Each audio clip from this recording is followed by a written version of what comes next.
Impact Theory Comics is a new independent publisher, and they're releasing their first comic, Neon Future. The comic is a collaboration with world-famous DJ and producer Steve Aoki, and it's written by the Eisner Award-winning writer of Justice from DC Comics, Jim Kruger. With artwork by Neil Edwards and Jeremy Rapek, the artwork and story are absolutely mind-blowing. If you like science fiction, you're going to love this comic, so head over to your local comic store or Comics Conspiracy and get Neon Future issue number 1 on your pull list ASAP. And while you're at it, if you have Instagram, you can see some of the artwork for yourself. It's at IT Comics on Instagram.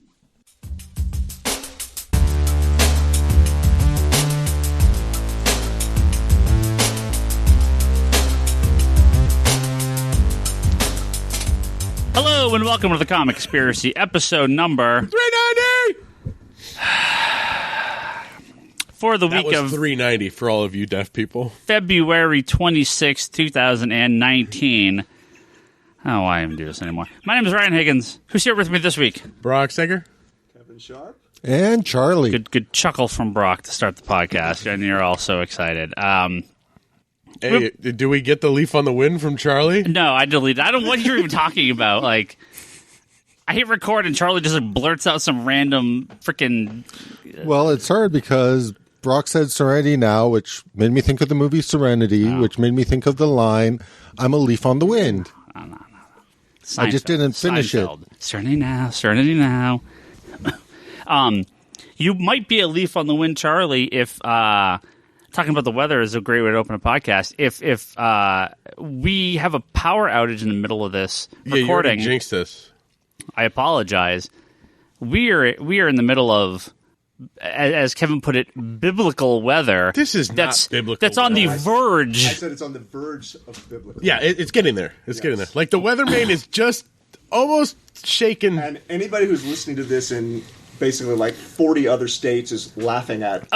Biblical for California. Yes. But when California is like ripped into the coast tomorrow morning after I publish this episode, people are going to be really sad when they hear us talking about the weather in such a joking manner. It's weird. Like, we don't get weather. Isn't LA getting those mega storms? They've had some crazy shit out there. So, again, for LA, right?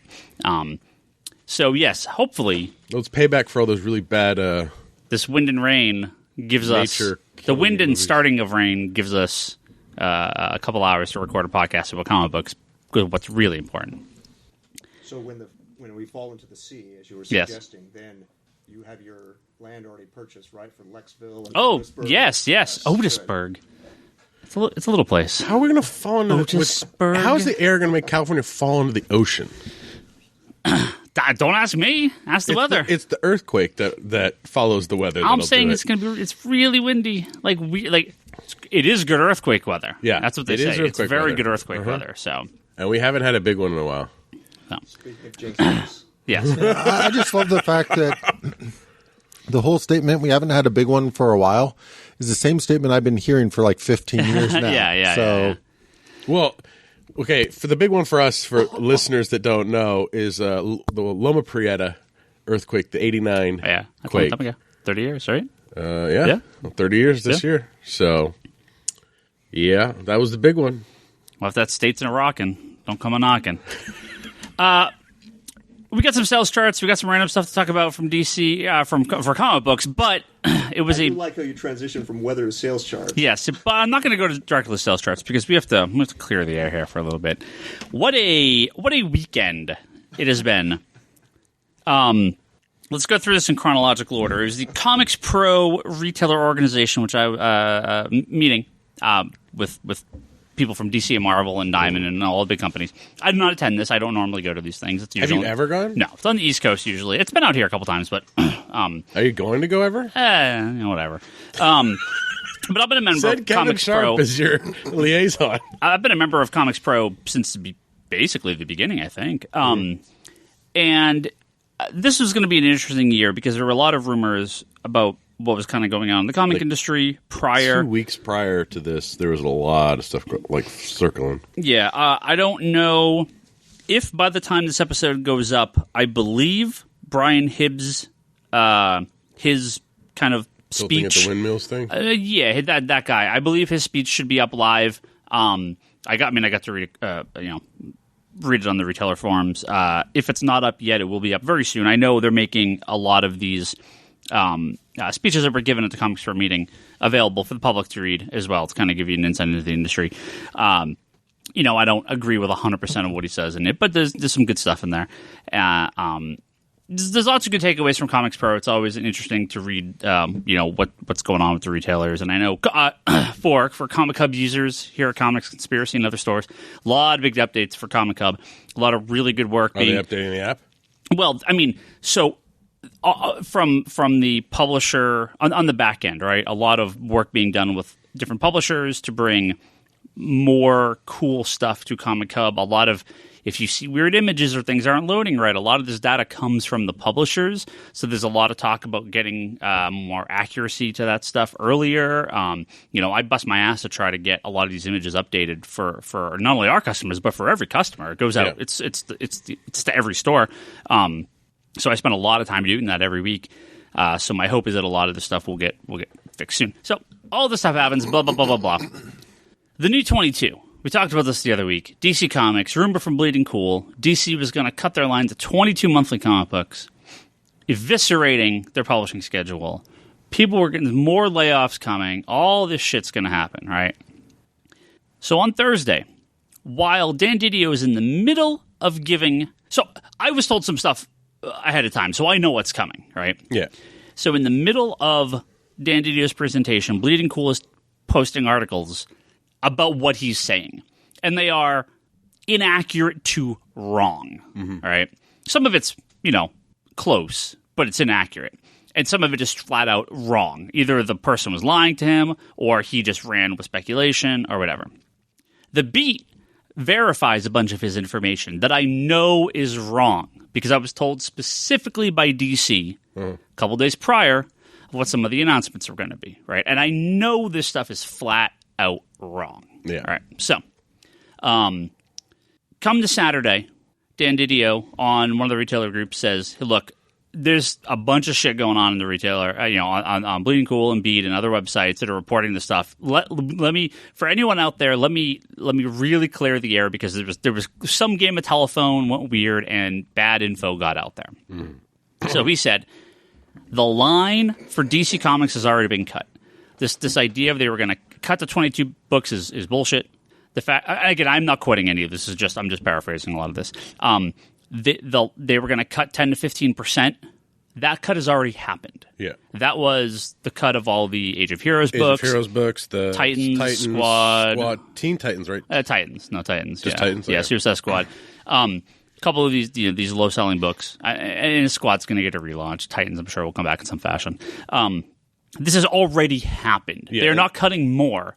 I mean, books can end, right? Yeah. I mean, if a book just limps along for another 12 issues or 6 issues, I mean, books are going to end. But the sort of the culling is already happened. And they clarify what the culling was for. Is to free up space for the the Zoom and Ink stuff that's coming out. Yep, a lot of the all ages stuff, and it was also to do something else.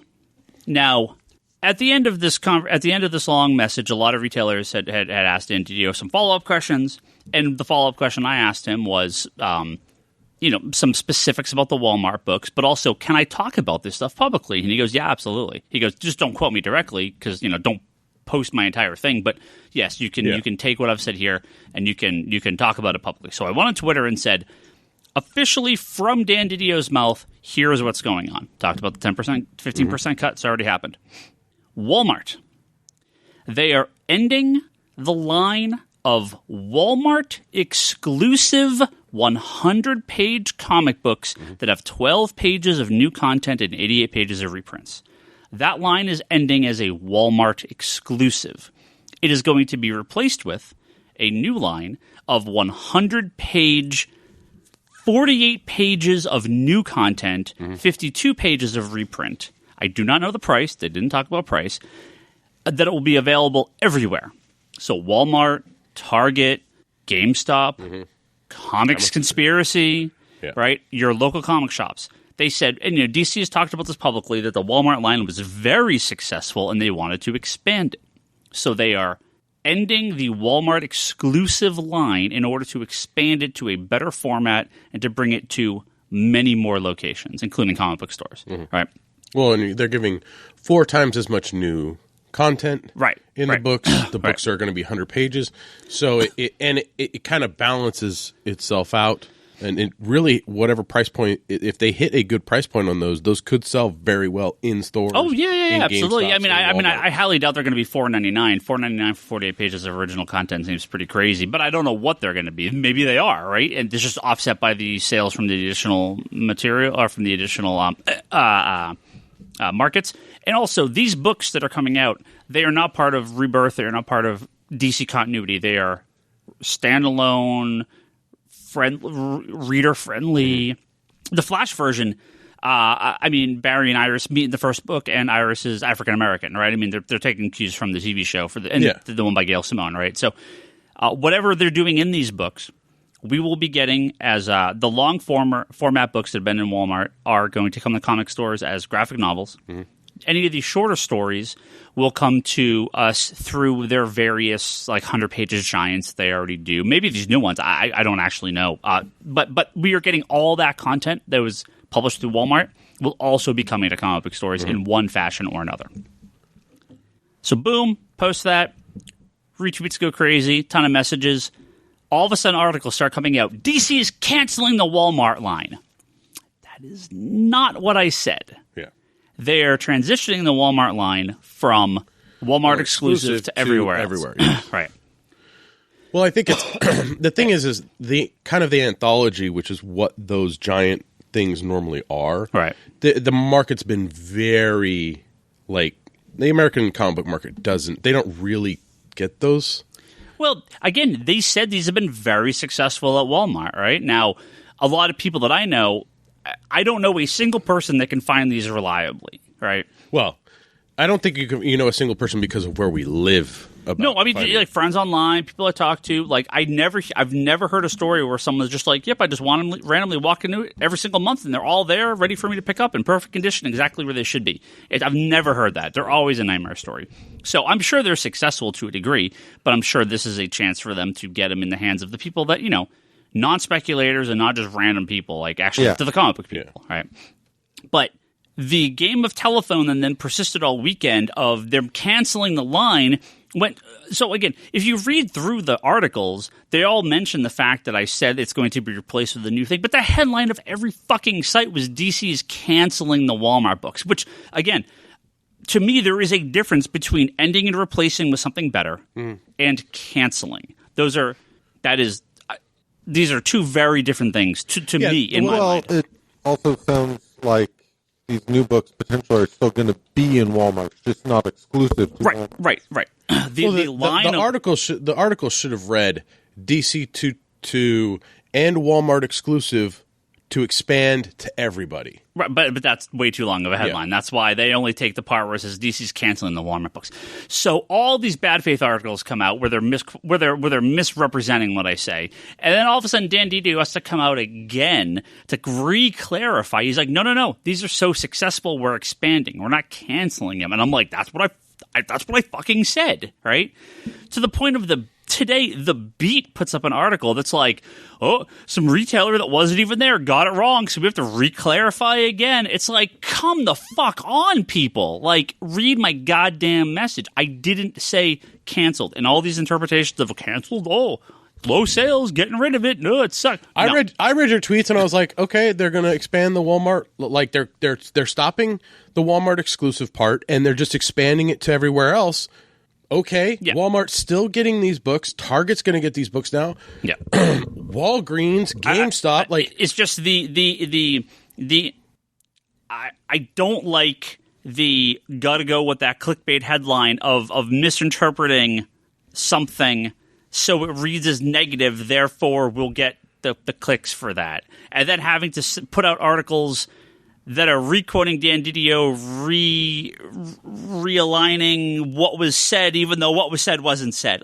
It's so... Because I got so many messages from people, and I'm just like, for the love of God, that's not what I said.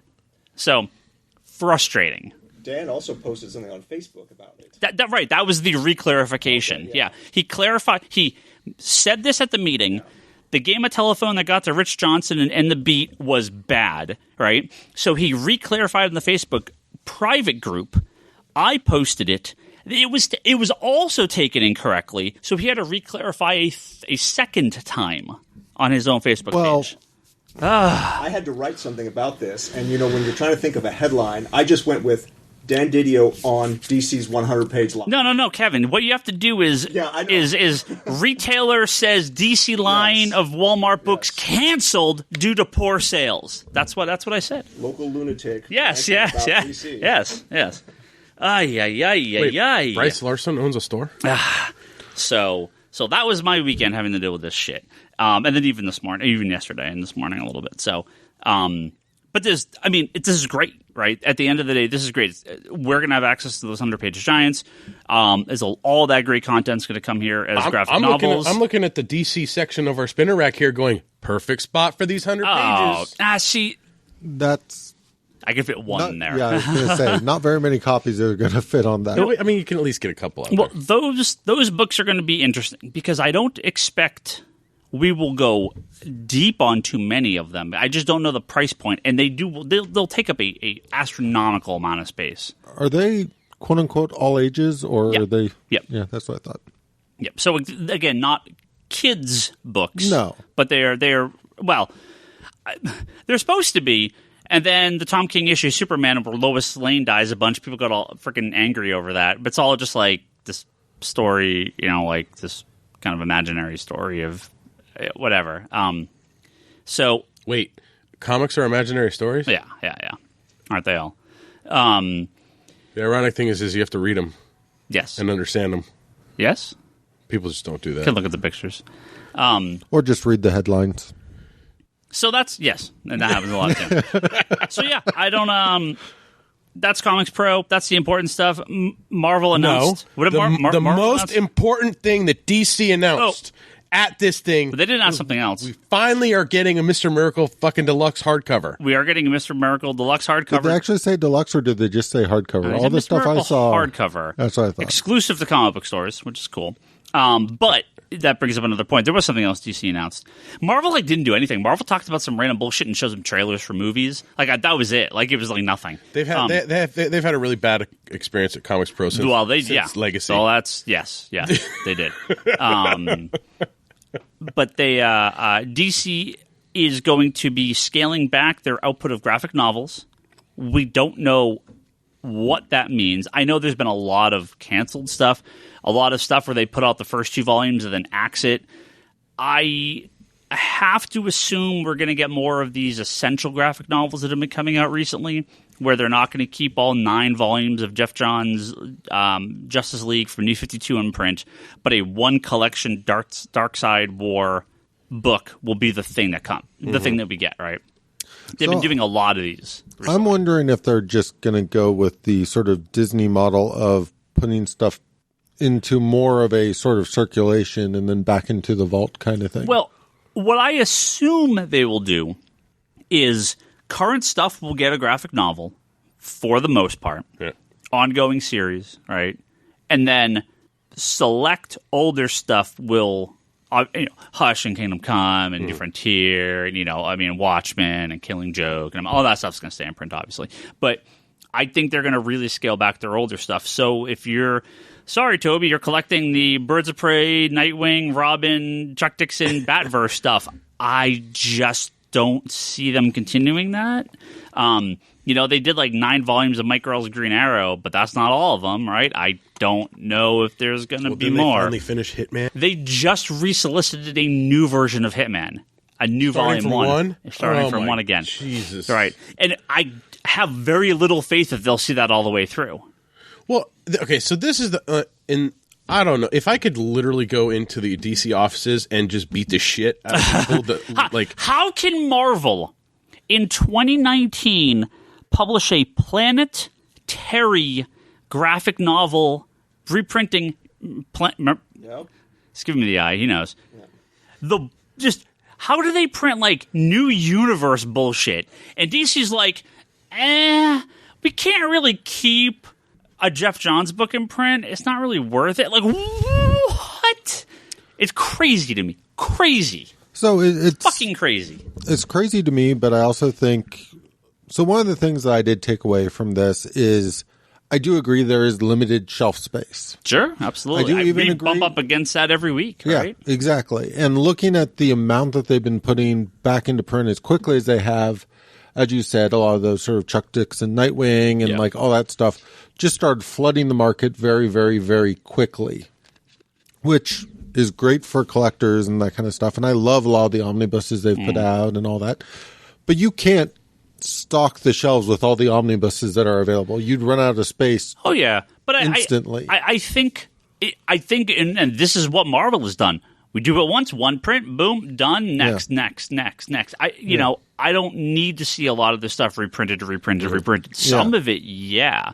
You know, so I've actually just started picking up the DC omnibuses for their Silver Age stuff, right? So I picked up the Flash. I'm going to pick up Green Lantern. I think it is responsible for these companies to reprint this stuff on occasion. So if this is the past, then cool. Every decade or so, do kind of a new take on this and reprint some of the stuff. But let people know we are printing this once. If you want it, you must get it now, right? And as I said, if they pull a Disney, if they announce ahead of time, this is going away at this date. I mean, think about it this way. They say we are printing Hitman Volume 1. We are going to print 9 volumes. Each is limited to 10,000 copies, right? Yeah. Or it's 6 volumes or whatever for the whole series, whatever it's going to end up being. Well, I mean, they was all funky sizes the last time they printed. If they see we're doing one printing, it's 10,000 copies. Fuck, people would order that. People would be like, oh, this is my chance. I'm going to get it, right? Yeah. And you do that across every old random series. We're now finding that out with Marvel and the Epic collections that they know these are not all going to come back into print. I'm fucking boned on one of the Spider-Man volumes because I didn't realize this, right? But now that I do, okay, when this stuff is out, boom, I got to get it, right? And that's my fear with some of the Silver Age omnibuses that DC is doing. There's a little part of me that really wants to grab the Batman and Superman Golden Age omnibuses because those are nice collections of, and they're complete, but there's so much of it. But is this the one shot I get? Because the problem I had with the archives is they broke it up into weird different names. It was like Batman and Dark Knight and Cape Crusader and Batman. Like it was all these weird, because they were jumping around. There was the detective, and the Batman. Right. Then they did the 60s, the Carmine Infantino art with the yellow oval. But they did it under like a different name. Dynamic duo. Right. Yeah, it was a weird... Yeah. I didn't like those collections at all. You should pick, or you, mean the royal you, anyone who's interested in this topic, is the Adam Strange Silver Age, since apparently they're not doing the paperback. Right. So all the hardcovers have been coming out as 2 paperbacks, but that they canceled that softcover, and it's not going to happen. So I have the archives, so I'm actually okay with the archives. I think those are beautiful. And I have my Legion archives. I don't need to double dip on the omnibuses. I don't need to. You should, though. I don't need... But my fear with that is if they go past it, right? Yeah. If all of a sudden they're like, here's Archive Volume 6, or Omnibus Volume 6, we're going past the archives. Yeah. Well, then okay, well, I guess I'm buying all these now. Like, you saw my rant about the Injustice Omnibus. Oh, yeah. And how? Rant? Yes. Yeah, he was pissed. Well, so they put out a deluxe hardcover for Injustice Year One. Okay? Oh, yeah, that's the top. Yeah, the red line. And then basically they now announced the Injustice Omnibus before putting out a Volume 2 or 3 of the deluxe hardcover. So now I have to decide: do I trust them to keep going with the deluxe hardcovers, or do I just get the omnibus, counting that they probably won't finish the deluxe hardcovers? Well, another thing is Ryan and I were talking while we were putting up books earlier, because the Superman Volume 1 came out, or the Bendis stuff. Yeah, what a stupid... It's a single, like, hardcover. Yeah, it's like Marvel's shitty the premiere hardcovers, yeah. And I'm like, at this point in time in the industry, this edition should never exist. No. Like, it needs to be the deluxe hardcover size. They could have released the trade paperback for that. That's what they did. That's what they did with the Mr. Miracle. It's like, why are you doing that first? And this gets a hardcover, but it's a dinky hardcover. So we heard that there's some, part of the reorg of DC is their collective departments. I will go down to their offices and beat the shit out of everybody in that department. Half those people need to be fucking fired because I just don't understand. Kevin's... I'm treading carefully here. You don't want to threaten anybody and then get called by security Marvel, if you go for a visit? At least with Marvel, they seem to have figured it out recently. There was years of just nonsensical, random collections. Okay, so let Tom King's Mr. Miracle's a perfect example, right, of how not to do the trade. Because if you look at Vision came out in 2 soft covers for Marvel. Right. They had 6 issues that came out. They released the trade about issue 8, when issue 8 was about out. So everybody could get caught up. And then after after it finished, they released the the volume 2, which was the rest of it. So the people that picked up the trade could finish it. Right. But in the meantime, they were releasing those 2 issue directors. Yeah, those are trash. But they put all that stuff in the hardcover. But that's the thing is once those were finished, they put out this nice deluxe size hardcover. Yeah. So it was one of those things where it's you could it was that way is fine to me. But when you're releasing something like that, it's 12 issues, it's self-contained, it's it's Eisner Award winning, people love the thing. Why is it not a deluxe hardcover in the beginning? Batman regular series released 3 volumes. I think they've been doing mostly okay with the Rebirth stuff, except that halfway through now they're they're not going to be the same design anymore. We're going to make them different colors and not the Rebirth white and blue. And it's okay. The size on the deluxes is what really pisses me off. Because they've changed the amount of content. The first volumes have normally about 15 issues because they have 1 to 14. Well, it should be 2 trades, right? The Batman I think has issue 1 through 14 and the Rebirth, so it has 15 issues in it. But if you go to the subsequent ones, there's not that much material in there. I mean, it's 2 trades worth. Yeah, but the thing is it's not as much material. Yeah. So I don't know. It depends on the hardcover. They were a little inconsistent with how many issues they were going to put in those. Yeah. But in general, the math made sense to me until the volume 3s. Yeah. And then the math started to suffer greatly on those. And Kevin's biting his tongue over there. No. That was a legit bite. Oh, yeah. I do have a rant when Charlie's done.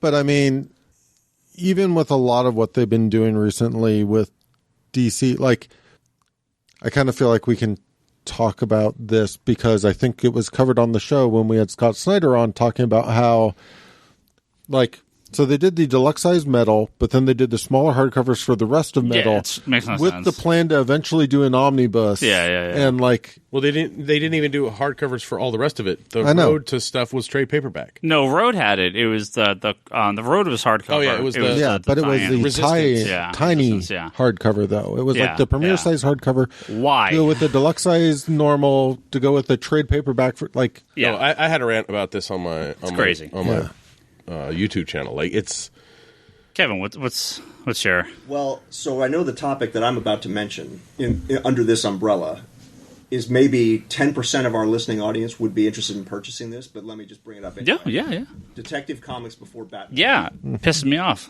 Okay, that goes in the same category as Shazam and the Monster Society of Evil. Yeah. Now, it makes them look like an amateur company to solicit these things, show you cover art, these nice slipcase editions. Oh, never mind. Yep. Just imagine if Disney, press release tomorrow, or whenever you're listening to this, coming to DVD and Blu-ray and digital, Song of the South, deluxe edition with all of this, here's the different editions you can get, here's the different packaging, blah, blah, and then a month later, never mind, we're not going to do it. You go, well, why the F did you announce it? It's not like you're caught off guard by what's in it. Right. So, is Detective Before Batman going to sell 1 million copies? No. It's a collector's book. Yep. So, why announce it and then change your mind? It's crazy. I have no idea. It makes no sense. Well, I'm really excited to order the Absolute Day Tripper for the fourth time. I just mean, can we assume that stuff like Monster Society of Evil is canceled because of the... it's for racial content. Yeah, they've come out and said this. You're printing Golden Age superhero stuff that has Superman fighting the Japanese. Right. Right. You're printing it. Right. Monster Society of Evil. Now, I don't ever want to advocate somebody pirating things that are available legally. Okay, this is not available legally. You can find it if you're interested in reading it. Historical value, that's the first comics event. That was a 2-year storyline in I don't think it's Wiz Comics the whole time. It's Wiz and something else. Detective Comics Before Batman, literally the name of your company comes from these books. Right. Like, we gain nothing by burying our history because we're uncomfortable with how it looks from today's perspective. Write an essay at the front. Contextualize. It's not like kids are going to be reading DC Before Batman. Oh, this is, we talked about this, I think, when all this came out the first time, when I have a bunch of the Disney tin collections. Yeah, don't they also have the Leonard Maltin intros? And he intros a lot of those shorts where he's like, now look, there's some stuff in this. It's not, up to the par of what we do today, right? Some of this stuff is, it's of the time.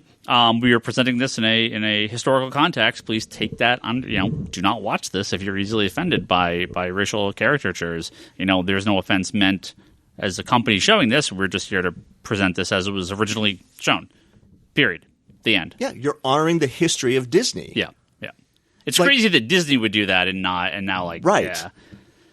But I wonder, will they release those though? Would Disney today put that box set out? I don't know. Well, I like how all of the. I mean, we're kind of getting off the point here, but like the Song of the South characters and song are good enough for a ride, and anybody going through it, the kids are going to be like, "What's this from? What is this?" Oh, we don't speak of that. Yeah. Aren't they getting rid of that right though? No. Splash Mountain? No. I mean, maybe it'll be a Frozen thing in 10 years, but so those Leonard Maltin intros on the Disney tins, because children.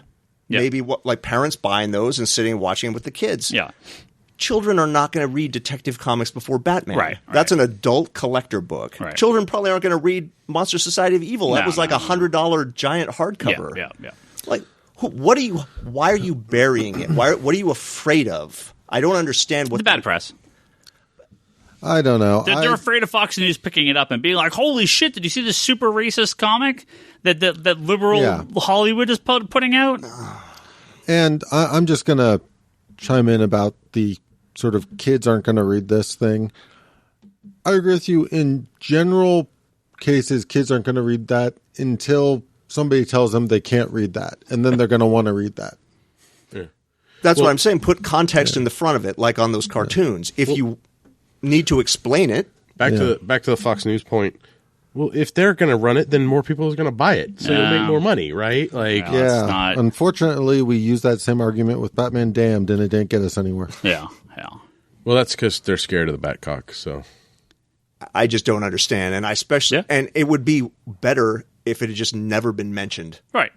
But to solicit it. This is the second time with Monster Society of Evil too. I mean, they did it back in the day, and but they talked about it about 10 years ago, and then they canceled it. They printed it, I think, in the 80s. Into 2-volume hardcover. Right, but nothing since. Then they solicited it maybe, what was it, 10 years 10, ago? 15 years ago or something. Canceled it. Yep. Resolicited it 5 years ago. A couple years ago, something like that. Yeah. Canceled it. Yep. You look like a bunch of clowns. Yeah, it's stupid. I don't get it. End of rant. Well, we're going to move on. But hey, we need to make sure that we have the 20th anniversary of Hush ready to go. Oh, cancel that too. We're going to move on. ComicsPro. There was not much. I mean, there's a little bit more to talk about from them, but not too much. That was the big stuff. I just wanted to clear my good name. You have a good name. Comic books. They didn't send you a Mr. Miracle trade with a chain around it? In January, they sold. Oh, yeah, we did sell some comics in January. Would you like to tell me the top 10 comics sold to comic book stores in January 2019? Batman. You weren't even ready. No, I'm just annotating my thing here. Batman. God. You want to get a little more. I think the last time we did this, correct me if I'm wrong, but I still remember it was the historical fact that there was not an X-Men comic in the top 10, and there was a Shazam comic in the top 10. Yeah, there's rarely an X-Men comic in the top 10 these days. Seriously? Yeah. No. Oh, wow. Yeah. Avengers and sadly X-Men barely make it. The only thing close to X-Men that gets in the top 10 is Deadpool sometimes. Yeah, for friendly number ones. I mean, like Uncanny was number one was in the top 10, but that's it. You said Batman. Yes. Batman. Like straight, just Batman. Number 62 and Batman 63 were the 6th and 7th books at 90,000. 62 is a really good issue. And 83,000 copies. So Batman's pretty solidly under 100,000 now, but that's okay. It's the one with Mitch Gerardis art and the Professor Pig. Because Batman Who Laughs, yeah, number 2, still the number 1 book of the month at number 2? 116,000 copies. Good, nice. Good numbers on that book. Amazing Spider-Man. From Comic Conspiracy Podcast's own Scott Snyder. Amazing Spider-Man, number 14, is a number 5 book at 91,000 copies. Spider-Man's been a very solid run sales-wise. I mean, it's been some of the best consecutive numbers we have. The Dan Slott run, while good, was the highs and lows. It was all over the place. This run has been very solid sales-wise. Mm-hmm. Let's see what we didn't get Batman. We got Batman Damned in December? Yep. So that was not in January. For coming up from the bottom, well, we got 4 Marvel number 1s on this list. If you want to start guessing some of those, Conan number 1. Conan the Barbarian is the number 4 book at 100,000 copies, just over 100,000. Good sales. Number 10, Miles if you want to Spider-Man. No, that would have been I think the month prior. December. Number 10 is in a Marvel number 1. What? Number 10 is a Marvel book. It's a number 1 issue. It's how many number 1s they've had? Captain Marvel? Well, it is not Captain Marvel. Captain Marvel is on this list, so Captain Marvel is the number 2 book at 111,000 copies for Captain Marvel number 1. That's big. We still haven't gotten number 1 yet? You did, Batman Who Laughs. Oh, okay. Yep. Number 10, again, it's a Marvel book. Number 1, it's a character that's already been mentioned, but it's a brand new title featuring this character. Friendly Neighborhood Spider-Man? Spectacular? Friendly Neighborhood, yes. Okay. Friendly Neighborhood Spider-Man, number 1 by Tom Taylor. 78,000 copies. That's the number 10 book. Number 8 and 9, same books, same company, 2 issues. Had 2 issues released in January, remember, because it didn't ship in December because of the last week of December. From DC Comics, the books were bumped to January. There's just 5 shipping weeks in January. It was Heroes in Crisis. Heroes in Crisis, number 4 and 5 for the number 8 and 9 books. Had 82,000 and 79,000. Quick plug, everyone needs to get the Harley cover for Heroes in Crisis. It's out. Finally. You don't want to know why he's saying that. We're almost done. I mean, it's Harley. Like, so awesome. You guys care. And I think this is it. Friendly, Heroes, Batman, Amazing, Conan. You didn't get the number 3 book. It's a number 1. From Marvel? It's Marvel. Oh, gosh. It's popular team of characters these days. Not that Avengers No Road Home. No, that's... Oh, Guardians of the Galaxy. Guardians. Number 1, Donny Cates. Can we call that book what it really is? Cosmic Guardians of the Galaxy. Well, I think their Guardians of the Galaxy are always cosmic. It should just be like Marvel Team Up or Marvel Mashup Guardians of the Galaxy. Just shy of 105,000 copies. God. So, big month for January. This all comes from Comic-Con. January actually was a solid month this year. Let's see, $5 million. It was $44.9 million total, $5 million up from January 2018. Yeah. And it beat the 43.75 January 2015 when Star Wars number 1 sold 1 million copies. Big, very, for any of the drop in sales, especially in December, because we were missing an entire shipping week, January more than made up for it. Mm-hmm. Tons more graphic novels, tons more comics. In December was a 28-year low number of comics from DC because of they skipped an entire week of shipping. So, and obviously that's going to be it's hugely going to hit the going to hurt the industry. With 4 comics over 100,000 copies, obviously very good. 8% more new comics released versus January 2018, 21% more graphic novels. It was the most new comics from Marvel since September 2017 and the most from DC since February 2018, so that's good. Let me get to the top. Let me get to my total here. Overall, we're up 14% versus same month last year, which is great. Average cost of comics in the top 300 did cross that ever-important $4 mark, so $4.05 is the average price of comic. Get used to it. Overall units, every single thing sold. Marvel at 41.29%, DC at 33.39%, Image at 7.77%, IDW, Dark Horse, Boom, rounding up there at about 2 to 3% each. If you go to top 300, Marvel had 100 books in the top 300, DC had 87, Image had 36, IDW had 20. Now with DC, you saw such few numbers in December, many more in January because again we had that extra ship week. So 60 is about our DC number now. Marvel, that's a straight Marvel number. They're publishing 100 books a month now. I think I counted in the February previews 114 books. That's a lot of books. So when Marvel has a unit share of 45.44% of the top 300, it's because they're just shipping so many more books. DC's at 37.24, Image is at 6.72, IDW at 2.72. A lot of stuff. Big book. Yeah, Marvel with 102 new comics released that month. DC with 87. Image with 57. Marvel with 40 graphic novels. DC with 31. Viz with 25. Dark Horse with 19. January was a big month for comic books. A lot of good stuff. We are going to now move on to something else. Let's talk about the Oscars. Did you guys watch the Oscars? No, you shouldn't watch the Oscars. It was terrible. I watched random stuff on YouTube the other day, but that's about it. Did you see the Stanley was they had it in the In Memoriam segment of the Oscars, which was nice. A little unexpected, honestly. I mean, he's not. No, I guess not. At this point, he's probably one of the most successful actors of all time. Like, right? Yes. I mean, just the movies he's been in are like 30 of the top 40 highest grossing movies ever made. So I guess actually it's not too surprising. Although I do find the clip they chose was the weirdest. Yeah. And that's the part of me that wonders if they're like, we have to put him in, but let's put it in the shittiest. They took it from fucking X-Men Last Stand, right? That's what that clip is from. Where he's gardening in the water, and the water, just the water. He's like, oh. It is the worst cameo that he's had, right? I almost wonder if they did that on purpose. It'd just be like, well, this guy's not a real actor. I'm just going to put him in because we have to. I think rather than assuming malice, I would probably assume laziness, and that's the first clip somebody found. And maybe. It was just a very weird clip.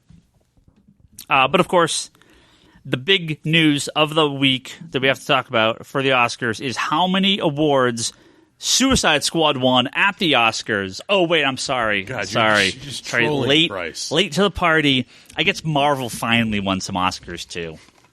Finally. I mean, he doesn't listen. Bryce? Yeah.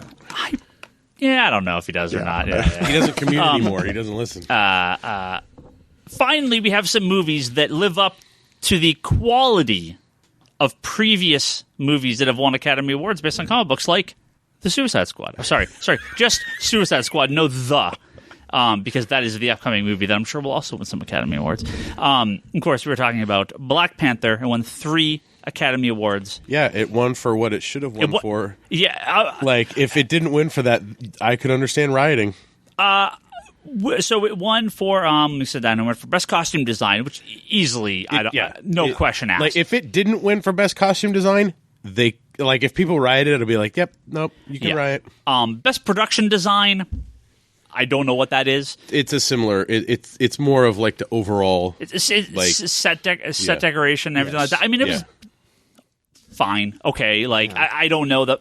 I don't know what would have got that otherwise. I mean, it was cool looking at parts, but sure. But costume, totally, 100% down. Yes. Set production design, okay, sure. And then one for original score. Again, fine. I don't remember the music from the movie, but whatever. No.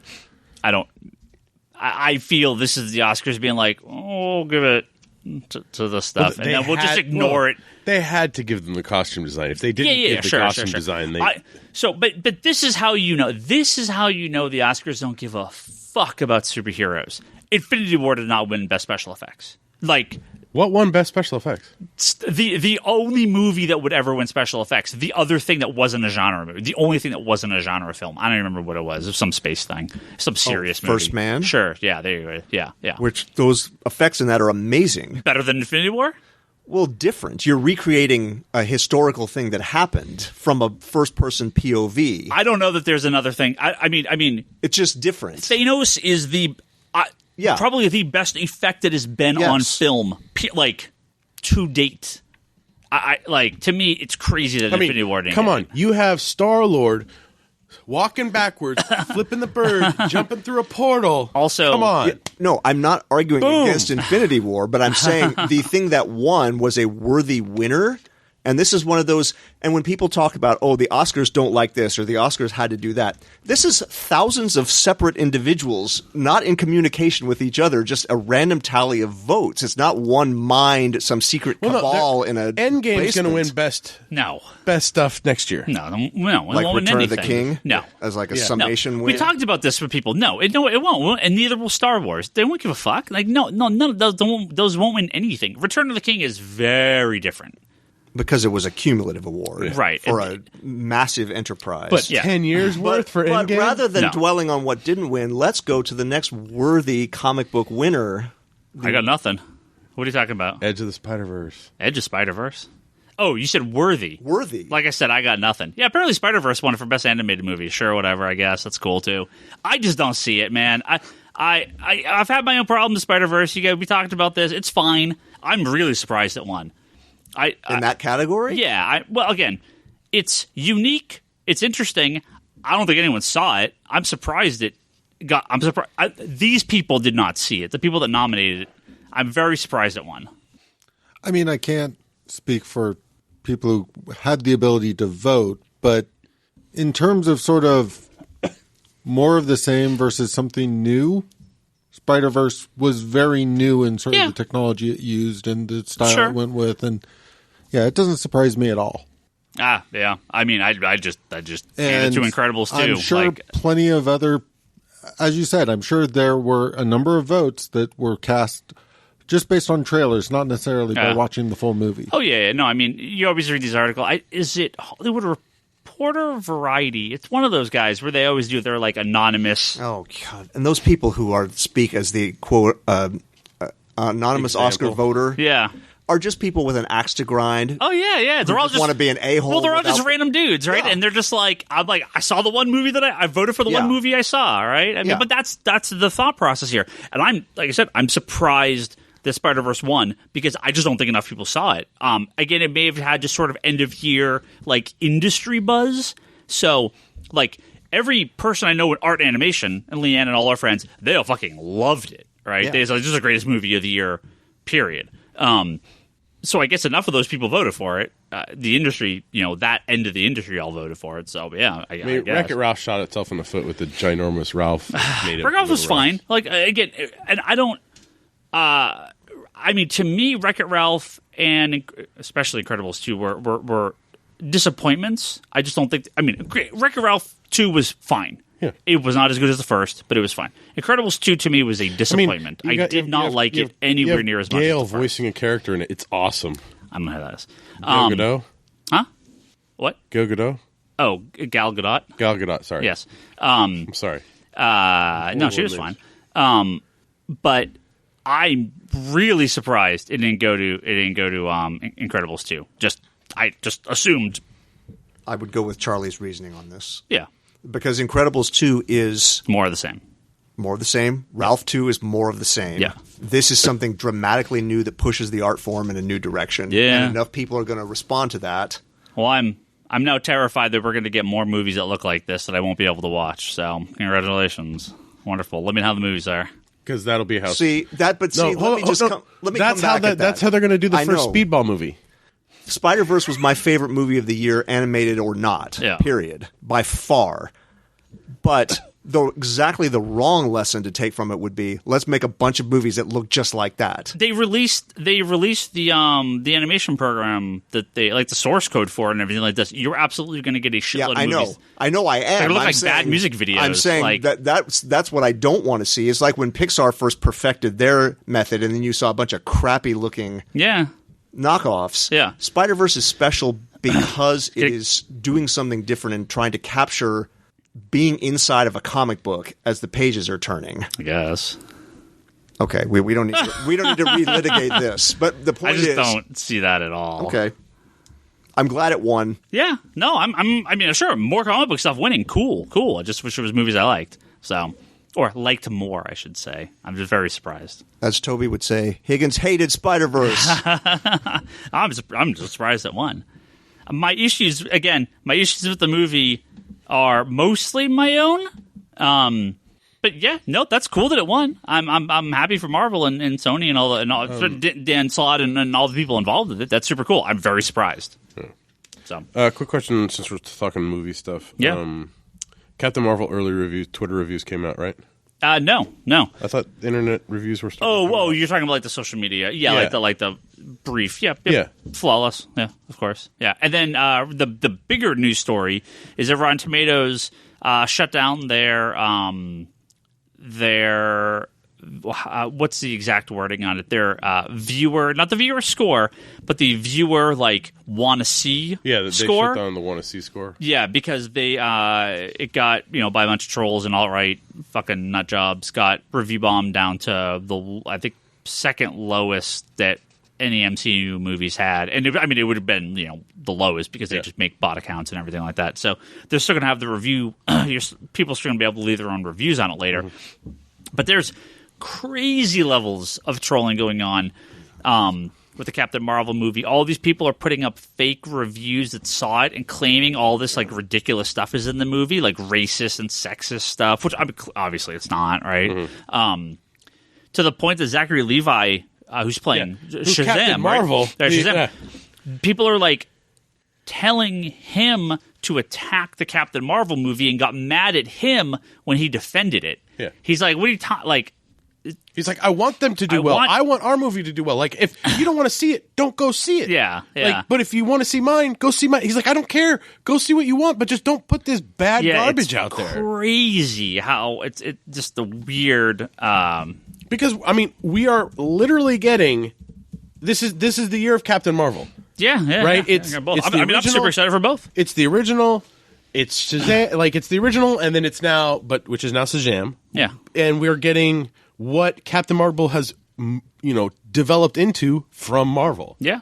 No, and we're gonna have our Captain Marvel episode in a couple of weeks, and then our Shazam episode in a couple of weeks past that. So. I'm already getting ready to miscall Shazam Captain Marvel 7 times during our review. So, well, I'm just super curious to see if we're actually we may get a Marvel movie out of this. May get Marvel. Don't tease me. We could. Well, we don't know. We'll talk about Captain Marvel in a couple of weeks. But yeah, they completely because of Captain Marvel, Rotten Tomatoes has had to redo their entire site. They said it was something they were already working on, but they're like, and now we have to do it because you fucking trolls are the worst. And this goes in the category of those people who were trolling that actress from The Last Jedi. Oh yeah. I hear these stories, review bombing on Rotten Tomatoes, writing fake review. Can you imagine that you have nothing better to do than that? Yeah. I'm gonna log on Rotten Tomatoes and bomb a movie I haven't seen because I'm angry, or I just can't imagine getting to that point in my day ever where you go, that's the number one priority. Well, you want to hear the next step up from that? Up or down? Oh, sorry, down. Okay. So Donny Cates, writer of Venom for Marvel. Yes, this is the same category. Tweeted, I've received multiple death and injury threats over Venom number 11. So here's a few things. I'm not changing my plans for these characters. Threatening my life or injury to me is not the way to champion your cause. And number 3, shipping is fine, but this is just insane. So for those who don't know, if you haven't been reading the Venom comic book, please enlighten me. The symbiote has been like slowly manipulating Eddie Brock into doing all this bad stuff, and so there's sort of like this rift. Like all the regular Venom comics, the way this character's always been written is that the Venom symbiote's an evil fucking thing. Yeah. And while Eddie Brock's a dickhead, didn't they see the movie? He's getting like abused sort of by the symbiote, right? And so there's like. Wait, you're reading Venom? Oh, Venom's good. Yeah, I like Venom. Okay. I didn't know you liked that character. That's what I was saying. I mean, you'd think I'd read the character. I'm not a big Venom fan. I've probably read 98% of every comics he's ever been in, right? I just he right? even read some Venom Space Knight. Yeah, some. That's the 2%. That stuff's not that good. Did you death threat the writer of Space Knight? Yeah. Okay, the reason he is receiving death threats is because there is a vocal group of fans who are shippers. They like the relationship between the symbiote and Eddie Brock. People are sending him death threats because he's not having Eddie Brock fuck the symbiote. What? Like, I'm not joking. What? This is what people are like.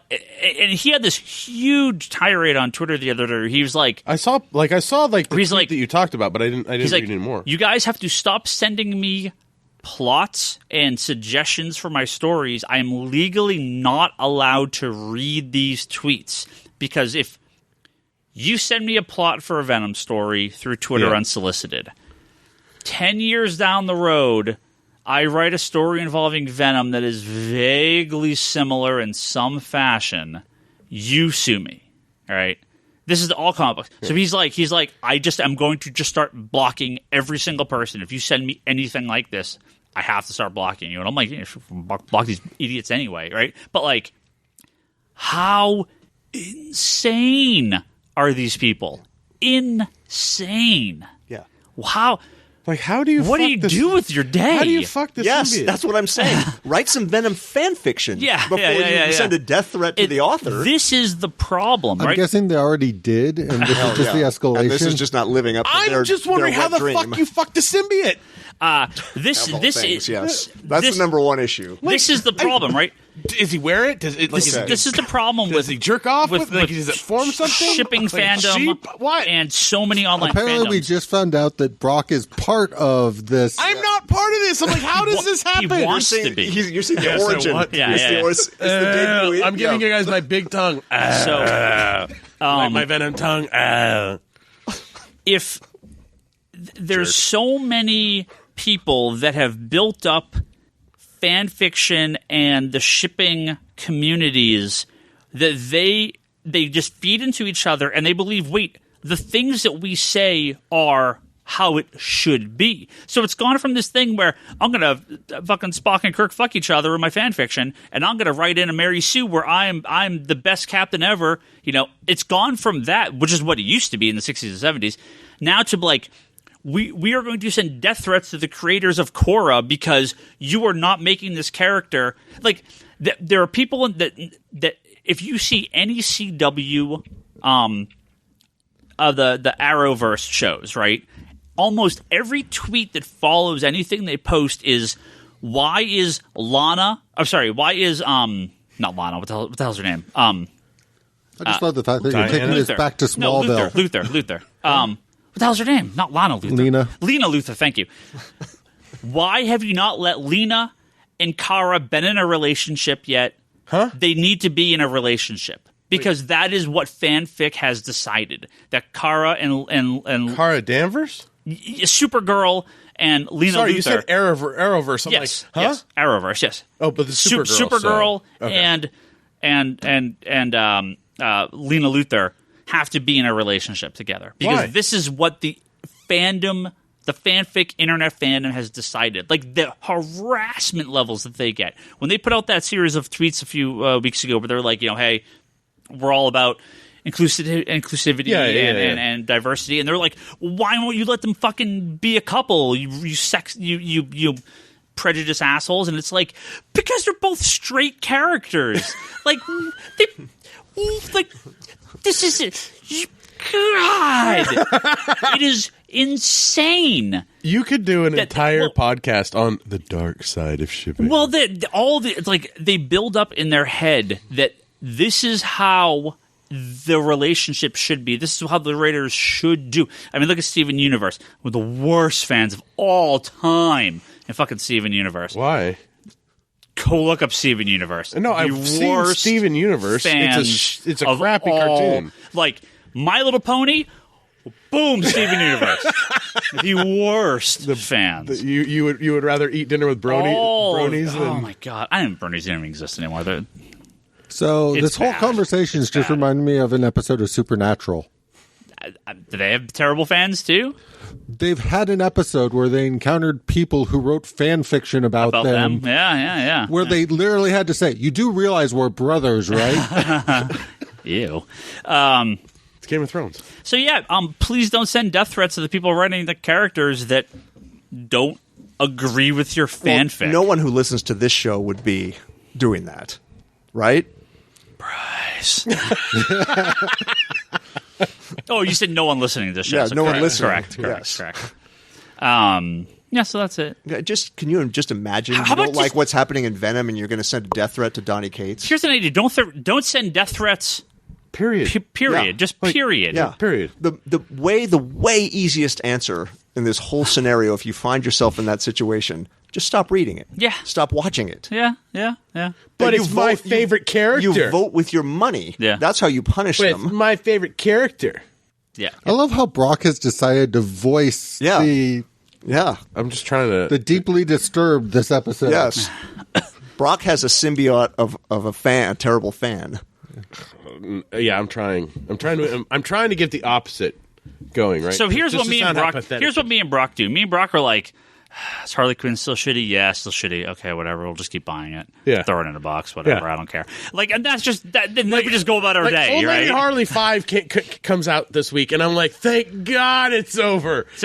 I bought it. I'll look at it. I'll throw it in a box. I'll throw it in a box. And never look at it again. But I told Ryan, I'm like, you just read the Mark Russell issue, though. You can throw you don't need to read the rest. Just read that Mark Russell issue. But no death threats have been sent over. No, Old Lady I'm like, Harley, I don't right? hate Sam Humphries. I'm not like Sam Humphries needs to die because he's writing. Like, he's not writing Harley how I want. To me, I mean, it's been years of this. So we're just like, whatever. Well, it's not great. It's like, sure, whatever. Even with Jimmy Palmiotti and Amanda Connor. It's fine. It's fine. I enjoyed it at the beginning, but it just got to a point where it was like, I needed, like, for me personally, I just needed something. Yeah, the beaver, we all get it. It's a beaver. It's funny. Hey, the beaver's in the movie. Yes. Yeah. Nice beaver. Thanks. Just had it stuffed. Yeah. You like my beaver? It's a little airplane joke for anyone there. We're going to move on to our one last story before questions. Star Wars, Conan, That's one of its Buffy. favorite movies. That's really good. Buffy, Firefly. Wait, Airplane? I love Airplane. Sorry. I said Airplane, not Airplane. Fucking Police Academy. Police Academy is also one of my favorite. God, I haven't seen that in years. Police Academy, I need to watch that. Also one of my favorite movies. Star Wars, Conan, Buffy, Firefly, and now Usagi Yojimbo. Dark Horse Comics just keeps losing major properties that have been with them for a very, very long time. And if you're wondering when Usagi Yojimbo Saga Volume 2, that is currently $200 on Amazon, is coming back in the print, the answer is never. Because Usagi is now going to IDW. Fantagraphics is retaining the first 7 volumes like they have this whole time. The black and white content, they will continue to reprint that. IDW will be reprinting all of Dark Horse's Usagi content in full color, in new collections. Those Saga volumes are awesome. Yes, they are. But they are all going to be out of print, so pick them up if you want them. Good luck on number 2, and then pretty soon good luck on all of them. That's okay. It sounds like I'm doomed to buy it all again. Buy it again, yeah. Color version, right? Yeah. Just like I did with the Eastman Turtles. I bought the nice Ultimate Collections in black and white, then the Works editions in color. Yep. So, and I don't regret it. This is, I believe, the 4th. It was Fantagraphics. Fantagraphics had Usagi Yojimbo. Who was it? Oh, it was Mirage. It was Fantagraphics Mirage. That's when he teamed up with the Turtles. Yeah. And then Dark Horse and now IDW. Yeah. So, but well, and IDW is team up with the Turtles more often. IDW is pumping out that reprint material.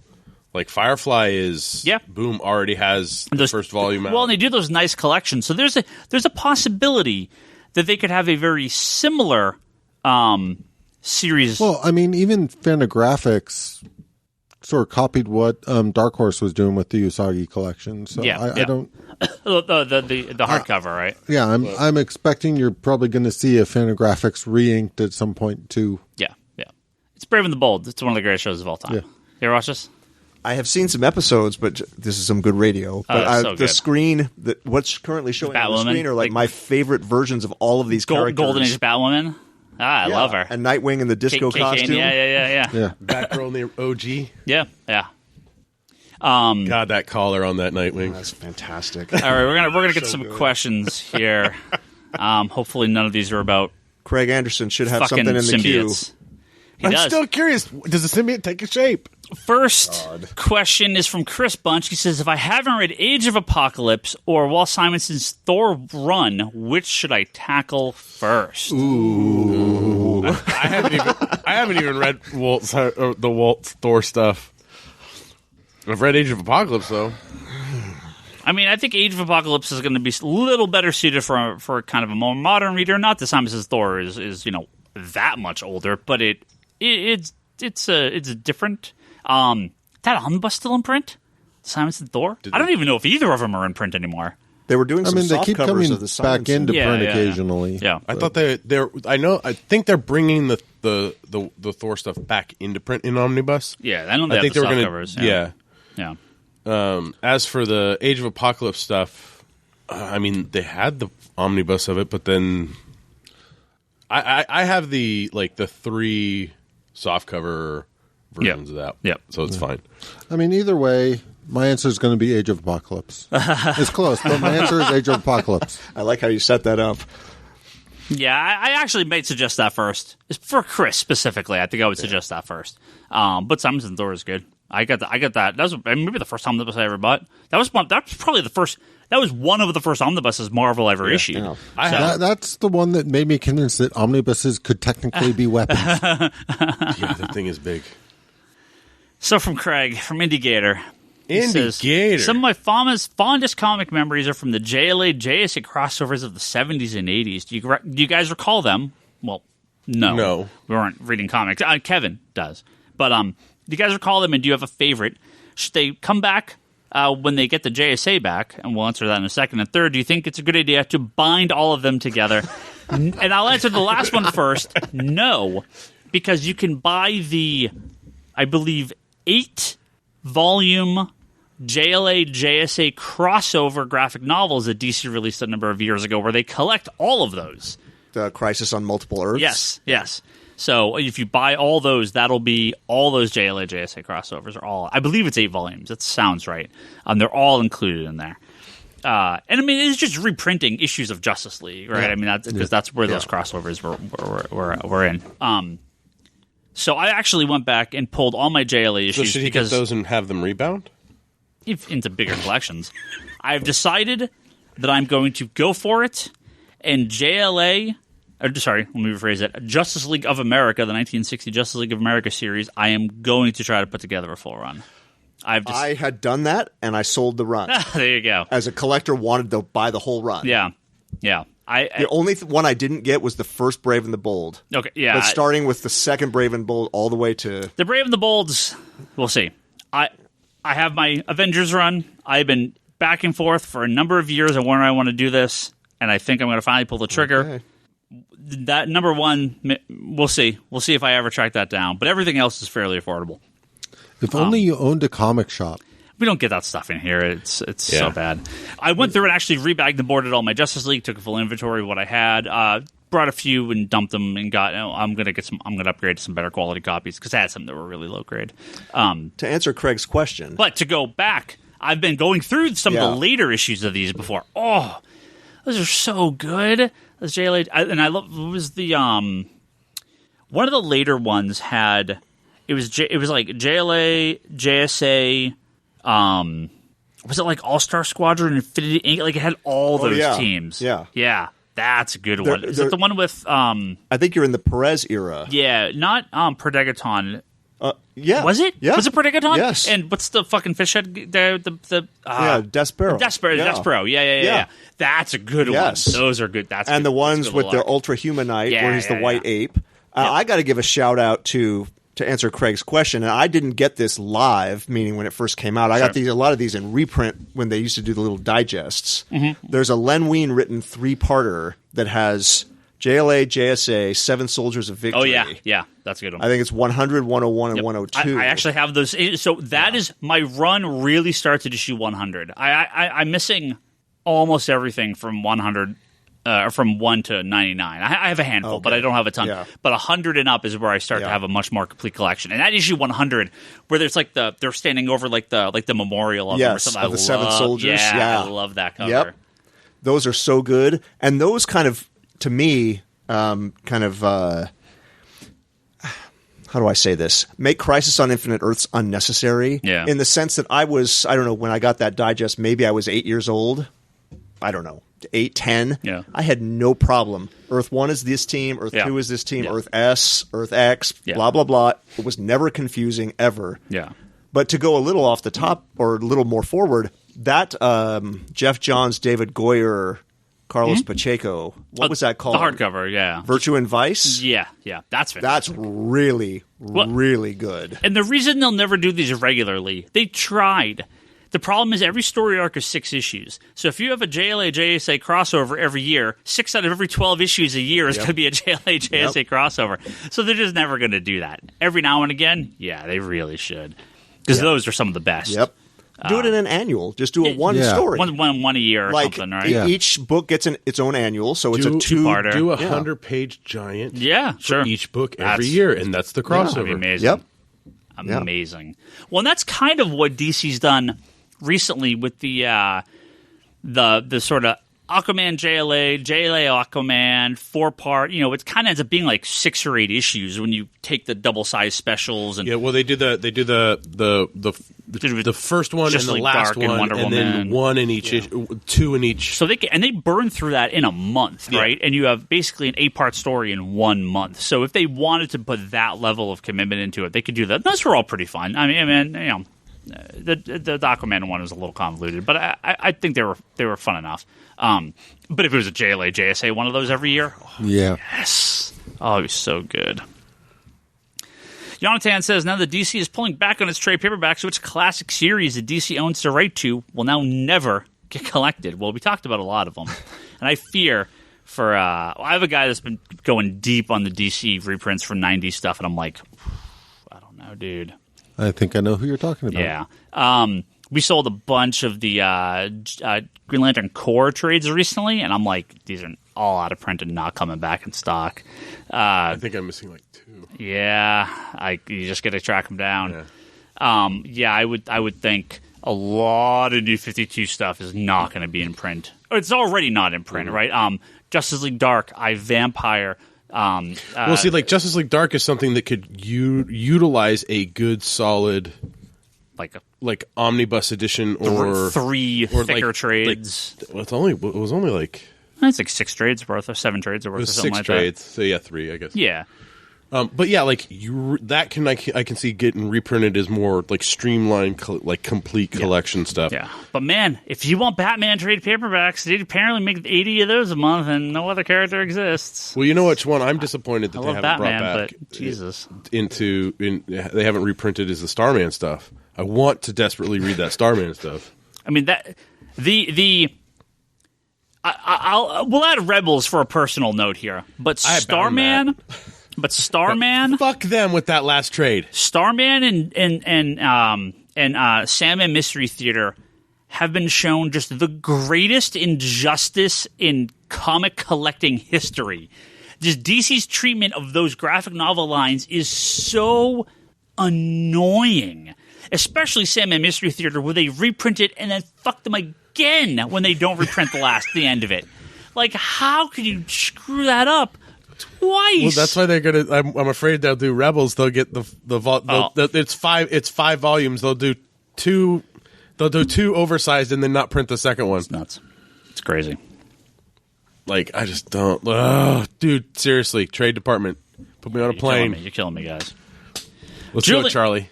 Julian Titus says, someone bigger than me to help out. Please talk about how bad Arrow and Flash have been this season. Cicada, woof. The crossover is cool, though. Julian, I don't know what you're talking about, man. The check is cashed. Arrow and Flash are amazing. Every season's better than the last. What are you talking about? Thank you, DC. I'll take the money, in the normal deposit account.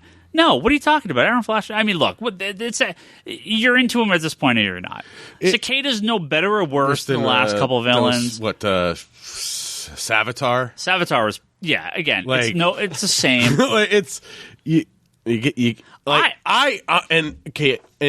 For Arrow, it's like, oh, God. I actually have liked this season of Arrow. I like the season of Arrow. It's not bad, but it was Dragon? Yeah, dude. Richard Diaz is fucking awesome last season. And this season... last season, it was like, okay, fine, he was really good. He's back in this one, but they reformed the squad. But it's I know different what they're doing with it. Yeah. I like that they don't call it the suicide. They're like, is this the suicide? You can't say those words. It's close. What? Just say the stupid words. We know you have a multiverse. I like the Ezra Miller went on an interview and basically said there's going to be a multiverse. I like the idea of okay, in the comics, no, but in Arrow, I actually like the idea of bringing him in and bringing them all in as of one of the more recent episodes. Actually, I think that's still the most recent episode. Oh no, I'm behind on it. Well, what can I? I mean, nothing made. I got to the episode where they start the protocol for it, where it's the VR simulation. Did they deputize Arrow yet? Yeah. Okay, yeah. So they deputize all of them, right? Yeah, that's what I mean. So, Arrow, the team's back, all right? I mean, they're all back being Arrow people again, except this time they're all working legally with the police department and everything. Yeah. And again, not something I want for the Green Arrow comic book, but I think it works within the context of what's been going on with the Green Arrow show. So I think it's fine. And Flash, Flash gets dumb, but I still really like it, even when it's dumb. So, I mean, for me, in terms of the Flash, I kind of agree that Cicada isn't the best villain or anything, but that's not really what the story's been about this season. No, yeah, it's been about his daughter. Yeah, so. And sort of those intricacies in time travel. It's right. The one sticking point I have to this season is why, and I know why, but why is Reverse Flash that face? Why? Yeah. I mean, I'm probably just going to get the other actor back. But, why would he be in that body? He wouldn't. Right, he wouldn't. He would just be the normal Reverse Flash. Unless he's... Well, the last time we saw him was on Legends. And it was the other guy. Yeah. So... But the thing is what if this is... Kevin, do you have any... Would they have 2 actors for Reverse Flash? I have not seen either of the shows this season except for the crossover. So, I mean, early season... But it was Ebot Thawne was disguised as the other guy, image inducer or whatever, and now But now they have. Well, no, it wasn't an image inducer. Or he merged his him. DNA. Yeah, that's right. Yeah.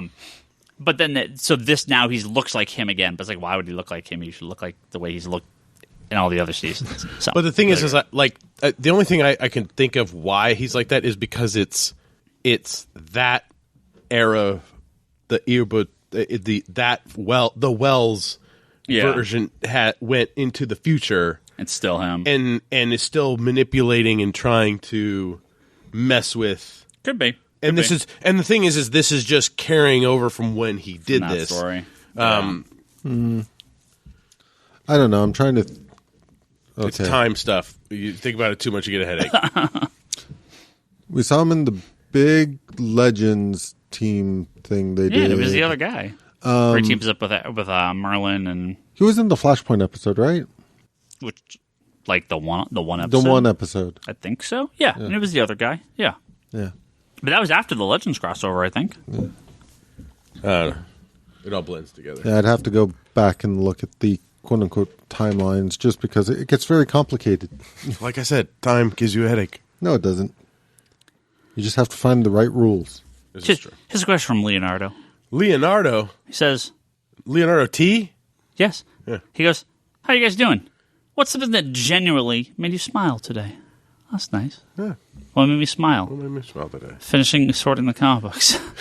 Not being poured on. No, having pouring rain while you're picking when I went to pick up the comic books today. What genuinely made me smile? The roof hasn't leaked yet. Yeah. That makes me smile. Flipping through here is in crisis. Well, kind of. Then it made me really depressed. I haven't looked at it yet.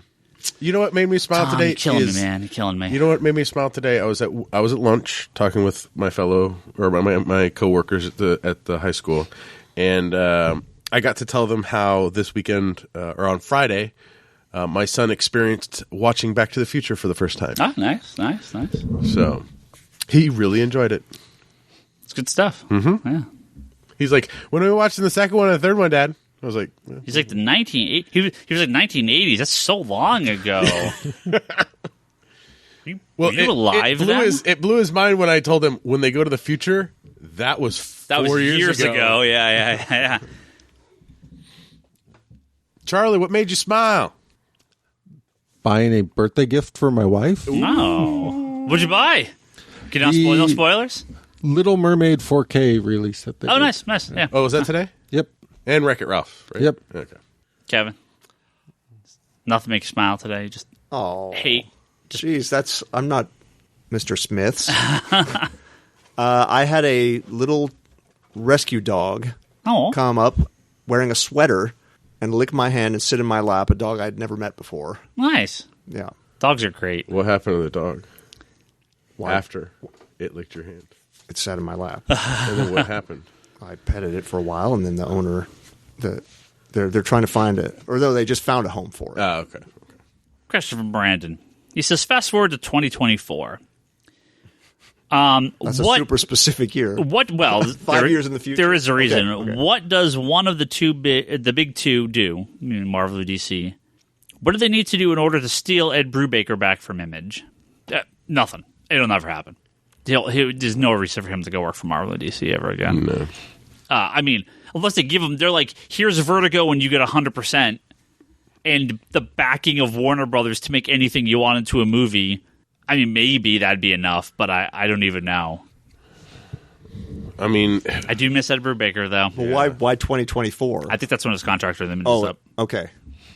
Yeah, I mean, Ed Brubaker still does really good stuff that I like, but I would like to see him out of DC occasionally. Just occasionally. Well, I think just a little bit. I think we're all missing that great Cap stuff.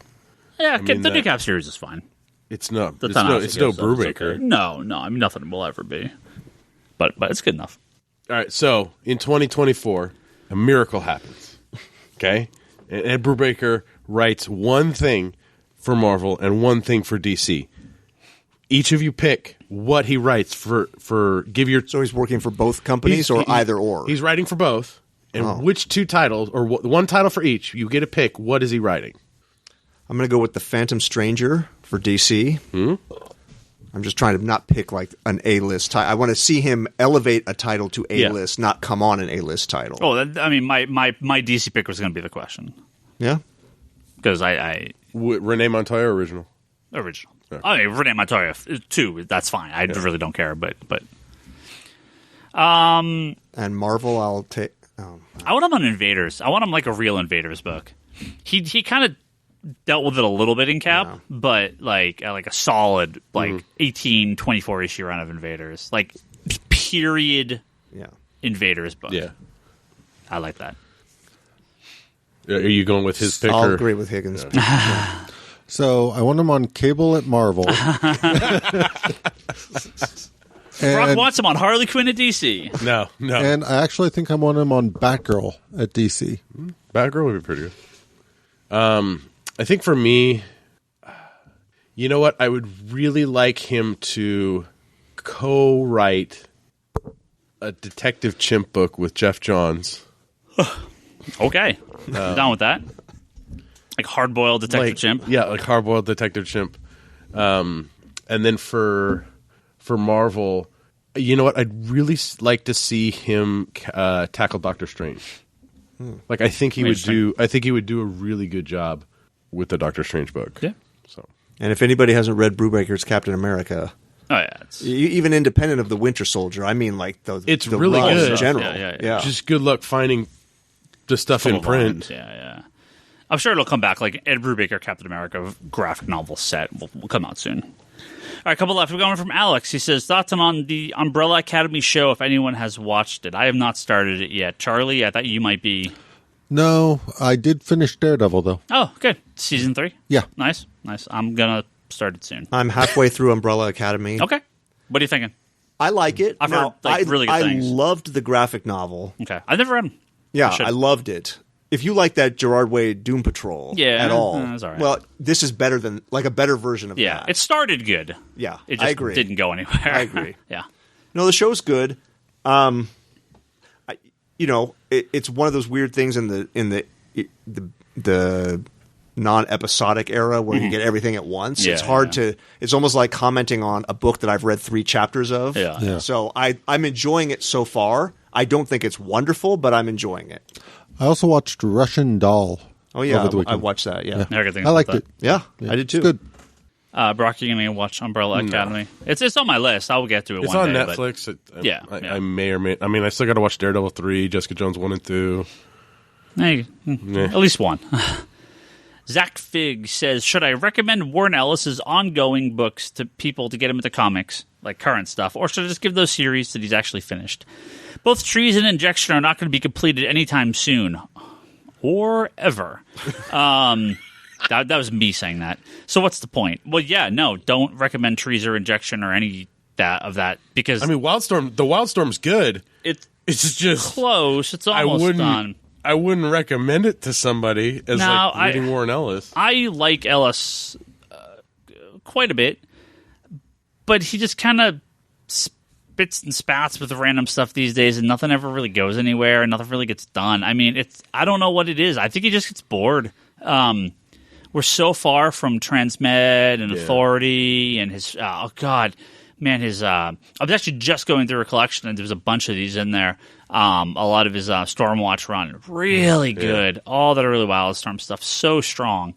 I'm not into any of his current stuff. It just if it ever finishes, maybe I'll read something when it's done. But he does these weird miniseries that are kind of a throwaway, or he starts a bunch of stuff and doesn't finish them. So just give people Planetary. Yeah, sure, right, exactly. Yeah, I don't. Planetary. Yeah, I don't think there's any reason to look at newer stuff. The newer stuff for like a starting recommendation. Yeah. Like, no, there's no reason. Personally.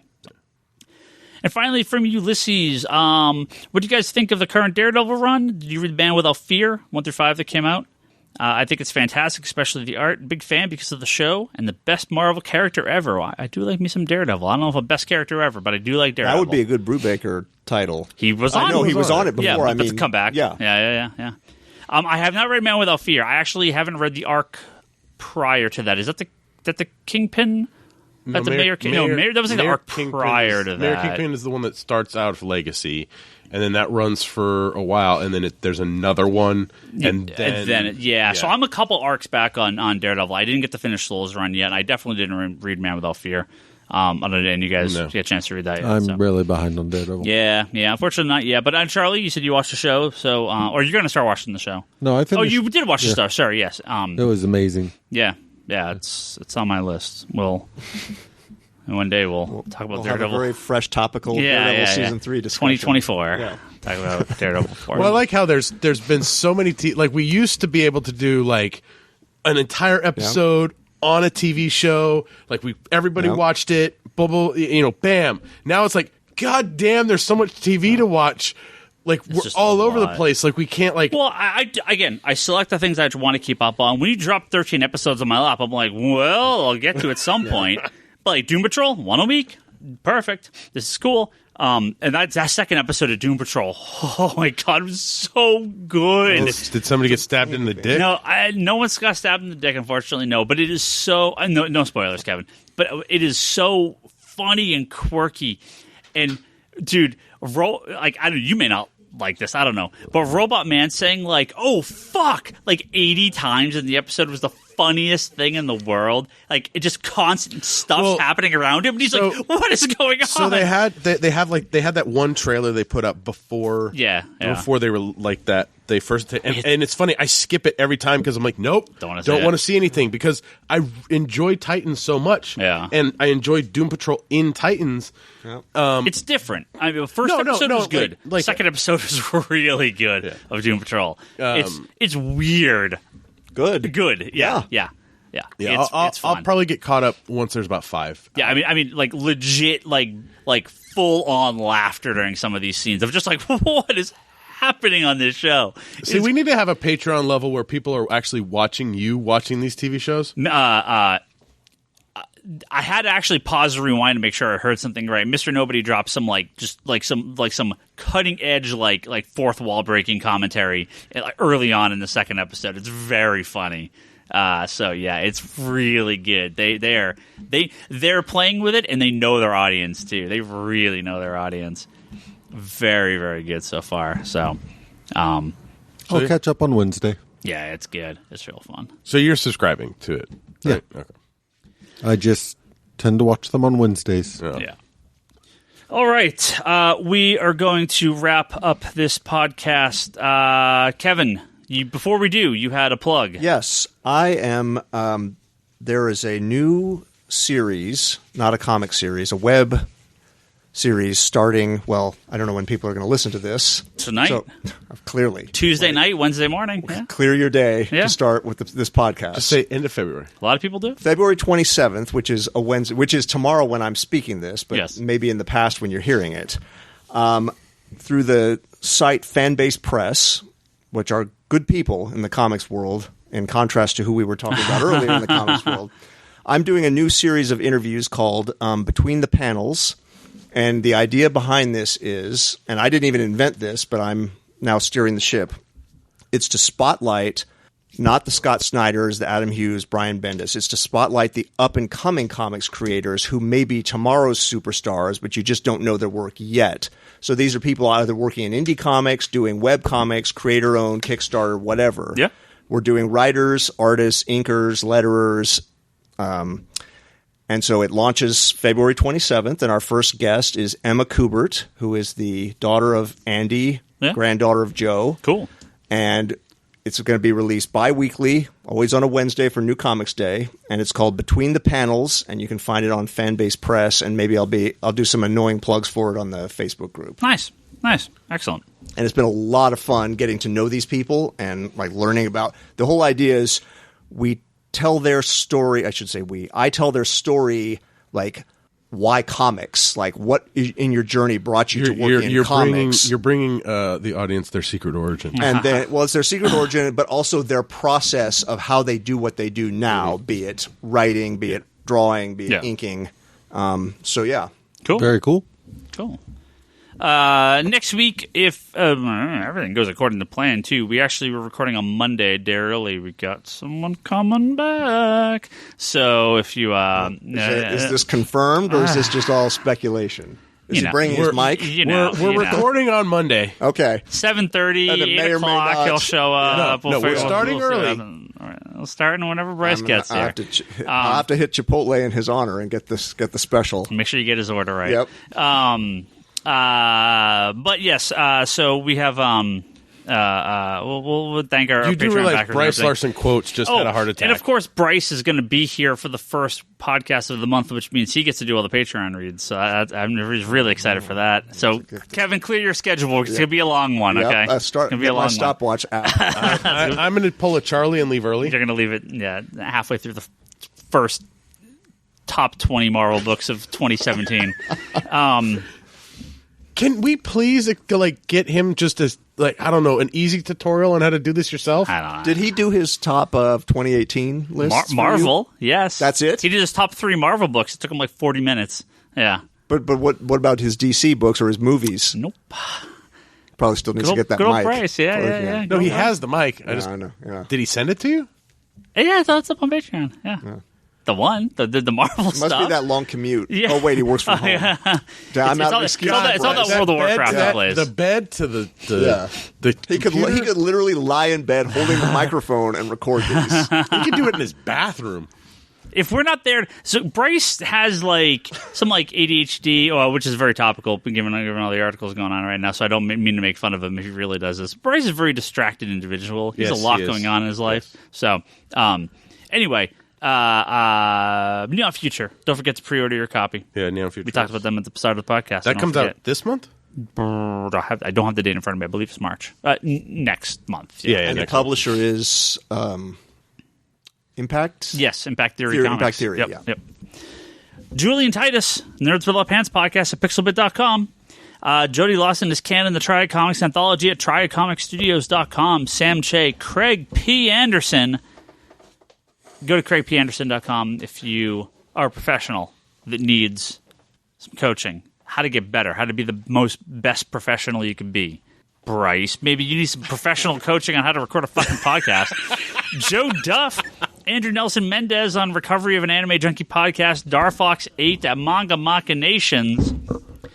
Page Turners, a comic book podcast at pageturnerspodcast.libsyn.com, and Tyler Willits at Thursday Thunderdome. That's at Thursday T-Dome on Twitter and Thursday Thunderdome. 2 men enter, one topic. Who wins? Check out Thursday on Thunderdome to find out. Thank you guys all for your Patreon support. Thank you. Go check out all those guys. Patreon.com/Comic Conspiracy if you want to kick us a couple bucks. We'll read your plugs. We'll tell you how much we love you. I'm serious though. We need a tier where people can watch you watching TV. Watching TV? No, That's all right. Go to Comic Conspiracy Podcast and Geekbox.net. Sorry, ComicConspiracyPodcast.com and Geekbox.net, as well as iTunes. If you'd like to hear our previous episodes, subscribe. So people were saying last week something fucked up with the file when I uploaded it. I had to re-upload it. If you never got that episode and your RSS feeder hasn't refreshed, you can get it at any of these websites. Yeah. We have links on there. My hope is that when this episode goes up, it will refresh the RSS feed. And so any problems you were having with last week's episode should also be on there. Someone that told me they were having some trouble on Pocket Cast, I believe it is, with this week's episode of the Geek Box. I don't know anything about that. Yeah. It went up fine with everything that I use. It went up fine on iTunes. It went up fine on Libsyn, so I don't know. But check. You can always go to ComicConspiracyPodcast.com or Geekbox.net to get the episodes if something doesn't work right on your end. Yeah. They're always up there, direct download from Libsyn. Or you could listen to it on our YouTube.com/comicsconspiracy. Go over there, and if you want to listen to it over on the YouTubes, you can always get us there. It's nice and easy, auto updates. No fancy video of our wonderful, beautiful faces, but at least you can hear the audio. No, we all have faces for radio. There we do. The Comic Conspiracy at Geekbox.net. Those long-form questions. By the time Marvel steals Ed Brubaker away in 2024, we'll probably read your questions for 2016. Is that? Are you asking for emails? Yes. Oh, yes. You can get some fresh topics. What's your thoughts on Blackest Night? Digital.comicsconspiracy.biz if you would like to buy some digital comic books. 15-year anniversary? Since you cannot get more than likely a copy of the fantastic Freedom Fighters #1 by Robert Venditti from DC Comics. Yeah. If you go to digital.comicsconspiracy.biz, you should read that book. It's awesome. I will be doing that. I will be getting a copy from Digital. It's really good. And I mean, it was last week's sale, the Tom King thing. Hopefully people took advantage. I bought 3. Big Tom King sale. I bought 3. I had to get the Batman annual too, the Swamp Thing special, and then I think I picked up like the Batman Elmer Fudd, 99 cents, or like the 99. They were 99 cents. I was like, no, these 3 issues, I have to have copies, like digital copies of these. Of course, if you'd like to buy physical copies of any of these books, comicsconspiracy.biz. And as far as there's actually a lot of big updates coming in Comic Hub, stuff going up tonight. We actually just updated a lot of the images, a ton of stuff. Again, people listening don't care about this, but the weights, dimensions of comic books, meaning stuff is now on our site that wasn't on prior. A lot of that stuff's going to continuously be updated. So comicsconspiracy.biz, you can order physical comics there from us. That's everything we have in stock at the store. Most likely I'll be the one shipping it out to you. ConspiratorBrock.com, that's Brock's blog and video pull list and unboxing videos. You said a Harley video go up. What a surprise. Just did the unboxing for the DC Bombshells Harley Quinn sepia tone variant. Yep. So Wanders in the Fourth Dimension podcast, Charlie's Doctor Who podcast. You can go in there, listen to talk about Doctor Who. Getting a long wait for the new episodes, so go listen to their podcast. And go to etsy.com/shop/Leanne Hill Art. No, that is my wife, Leanne. She updated her Etsy store. She actually changed some pricing around. She took down some of the prints that had been up there for a while that hadn't sold a bunch. If there's stuff that was up there that you missed, we have all of it here at Comics Conspiracy. So I know she's going to take down the Game of Thrones ones once Game of Thrones is over. Mm-hmm. A few of the other ones, she kind of curated her list. Really nice, all women of Game of Thrones print. That's one of her bestsellers. Yeah, when we got it here. Yeah. You can pick it up from us or from her store at etsy.com/shop/Leanne Hill Art. She is doing a Captain Marvel for... Yeah, she's working on it already. Yeah, because her Shazam is... I like the Shazam. It's really fun. It's really good. Yeah. Ryan Higgins Ryan, I'm on Twitter. If you want to misquote me in an article, you can go to Ryan Higgins Ryan on Twitter. And Kevin, you so need to misquote him just to twist it. Brock is Brock Sager. Charlie is Insanity and Chaos. Kevin Sharp, that is Kevin Sharp on Twitter. ComicsCon Store is a store. You can always send us some messages over there as well. Geekbox Comedy Button. You should follow our store because they're constantly up. You'll constantly get some updates on stuff that's coming out from previews that gets put on the order. I've started to do all the new order stuff, FOC lists. Although I was too busy last week and didn't get to do too much of the FOC last week. But I try to do all that every week, and new release stuff coming up. And also, don't forget about Manga Machinations and Infinite Binge over on YouTube. You can it's more video series that are going on. So thank you, everyone listening to this podcast. We'll be back next week for more news.